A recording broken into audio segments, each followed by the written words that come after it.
Right line. Thank you very much for hour updates. మనం ఒకసారి జంగిలి దర్శన్ దగ్గరికి వెళ్దాం.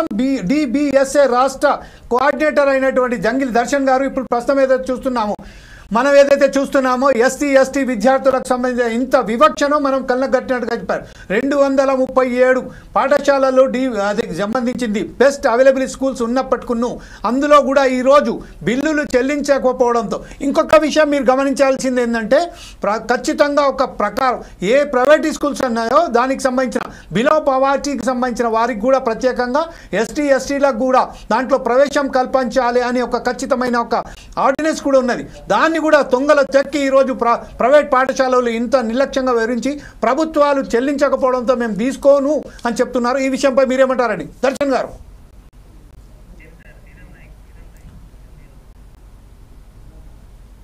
రైట్, జంగల్ దర్శన్ గారు ఏదో కనెక్షన్ ఏదో లూజ్ అయినట్టుంది. ఇప్పుడు మనం ఒకసారి శ్రీరామ్ నాయక్ గారి దగ్గరికి వెళ్దాం. తెలంగాణ గిరిజన సంఘం రాష్ట్ర ప్రధాన కార్యదర్శి అయినటువంటి శ్రీరామ్ నాయక్ గారు మీరేమంటారండి ఈ విషయంపై? మీ ఫోన్ అన్మ్యూట్ చేయండి సార్ ప్లీజ్. అందరికీ నమస్కారం సార్. ఈ మంచి చర్చను ప్రారంభించినటువంటి ఫోర్ స్క్వేర్ టీవీకి ధన్యవాదాలు. ముందుగా నాతో పాటు ఈ ప్యానెల్లో ఉన్నటువంటి ప్రజా సంఘాల విద్యార్థి సంఘాల నాయకులకు కూడా ధన్యవాదాలు తెలియజేస్తా ఉన్నా. ఇప్పుడు ఈ బెస్ట్ అవైలబుల్ స్కీమ్ సంబంధించి ఈ బకాయిలు సంబంధించి ఈ చర్చ జరుగుతున్న సందర్భంగా మనం చూస్తే ఇప్పటికీ 26,000 మంది ఎస్సీ ఎస్టీ విద్యార్థులు రోడ్ల మీద ఉన్నారు. ప్రజెంట్ ఇప్పుడు అన్ని జిల్లా కలెక్టర్ల వద్ద విద్యార్థులు వారి తల్లిదండ్రులు ఇప్పటి వరకు అందరూ ఏ జిల్లా కలెక్టర్ కార్యాలయానికి వెళ్ళినా కూడా ఈ బాధిత పిల్లలు వాళ్ళ తల్లిదండ్రులు ఈరోజు జిల్లా కలెక్టర్ కార్యాలయాల దగ్గర ఉన్నారు, పడిగాపులు కాస్తా ఉన్నారు. ఇటువైపేమో ప్రైవేటు స్కూల్ యాజమాన్యాలు సమ్మెకు దిగినాయి. మాకు 2 సంవత్సరాల నుంచి ఈ ప్రభుత్వం బకాయిలు విడుదల చేయట్లేదు. ఈ బకాయిలు విడుదల చేయకపోతే మేము ఎలా భోజనాలు పెట్టగలము, మేము ఎలా వాళ్ళకి పిల్లలు పుస్తకాలు బట్టలు ఏ విధంగా ఇవ్వగలము, ఒక్కసారి ఆలోచించండి అని వాళ్ళు అనేక సార్లు ప్రభుత్వానికి విన్నవిస్తా ఉన్నారు. నేను స్వయంగా నాతో పాటు ఎస్ఎఫ్ఐ అదేవిధంగా కేవీపీఎస్ డివైఎఫ్ఐ ఇతర ప్రజా సంఘాలన్నీ కలిపి ఫిబ్రవరి మార్చిలో మన బట్టి విక్రమార్క గారిని కలిసి అప్పుడే ఈ బకాయిలు విడుదల చేయకపోతే న్యూ అడ్మిషన్ కి సమస్య వస్తుంది, ఈ బకాయిలు విడుదల చేయండి స్వయాన జూల్కంఠ్ రంగారెడ్డి గారు మేమంతా కలిసి ప్రైవేట్ యాజమాన్యం ఒకరిద్దరు కూడా వచ్చిరు. ఆ రోజు వస్తే వాళ్ళ యూనియన్ తరఫున అందరూ వెళ్ళి కలిస్తే ఆయన చాలా నిర్లక్ష్యంగా మాట్లాడుతుండు. అంటే గత ప్రభుత్వం చేసింది ఇప్పుడు మేము చెల్లించే డబ్బులు లేవు అనే పద్ధతులతో మాట్లాడుతున్నారు. రెండోది అసలు ఈ పథకం పెట్టడానికి దీనికి ఈ బెస్ట్ అవైలబుల్ స్కీమ్ పెట్టడానికి దీనికి ఉద్దేశం ఏంటనేది ఈ ప్రభుత్వానికి ఏ కోశాన్ని అర్థం కావట్లేదు. 1990 ఆ సమయంలో ఎస్ఆర్ శంకరన్ గారు, కేఆర్ వేణుగోపాల్ గారు, కృష్ణన్ గారు మంచి ఐఏఎస్ ఆఫీసర్స్ ఆ రోజు ప్రభుత్వంలో చాలా కీలకమైనటువంటి హోదాలో ఉన్నటువంటి వీరు ఎస్సీ ఎస్టీ పిల్లలు రాజ్యాంగ అనేక వేల సంవత్సరాలుగా అణిచివేతకి వివక్షకి గురైన ఈ పిల్లలు ఇతర సామాజిక తరగతుల పిల్లలతో పోటీ పడలేరు. పోటీ పడకపోవడం వలన వీళ్ళు కార్పొరేట్ పాఠశాలల్లో అప్పటికే కార్పొరేట్ స్కూల్స్ అప్పటికే ప్రైవేట్ స్కూల్స్ వచ్చాయి.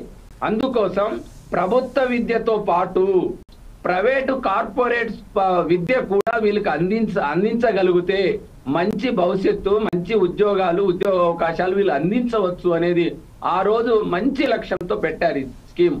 అప్పటి 35 సంవత్సరాలుగా ఎక్కడా ఈ పథకానికి ఇబ్బంది లేదు. కానీ కాంగ్రెస్ ప్రభుత్వం వచ్చిన తర్వాత ఇప్పుడు ఎందుకని బకాయిలు విడుదల చేయట్లేదు అనేది ఈరోజు విద్యార్థి సంఘాలు, దళిత సంఘాలు, గిరిజన సంఘాలు ఆవేదన వ్యక్తం చేస్తా ఉన్నాయి. అంటే రాజ్యాంగబద్ధమైనటువంటి ఏది విద్యార్థులకు ఇవ్వాల్సినటువంటి ప్రతి 6 నెలలకు ఒకసారి ఇవ్వాలి. వాస్తవంగా ఏడాదిలో 2 సార్లు బిల్లులు చెల్లించాలి. ఏడాది కాదు, 2 సార్లు కాదు, ఇప్పటికి 2 సంవత్సరాలు అవుతుంది బిల్లులు చెల్లించట్లేదు.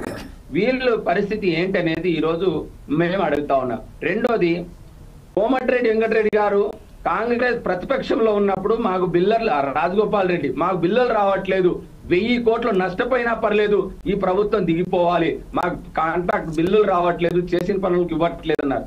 పొంగులేటి శ్రీనివాసరెడ్డి గారు మాకు 1000 కోట్లు ఈ ప్రభుత్వం బకాయిలు పడిన ఇవ్వాలి, ప్రభుత్వ బిల్లులు ఆపేస్తా ఉంది, మేము పార్టీలు మారడం వల్ల అని. మరి వాళ్ళు ఒక్క మాట మాట్లాడట్లేదు. ఎందుకు? కాంగ్రెస్ ప్రభుత్వం అధికారంలోకి వచ్చిన 6 నెలలకే 1000 కోట్ల రూపాయలు వీళ్ళు డ్రా చేశారు.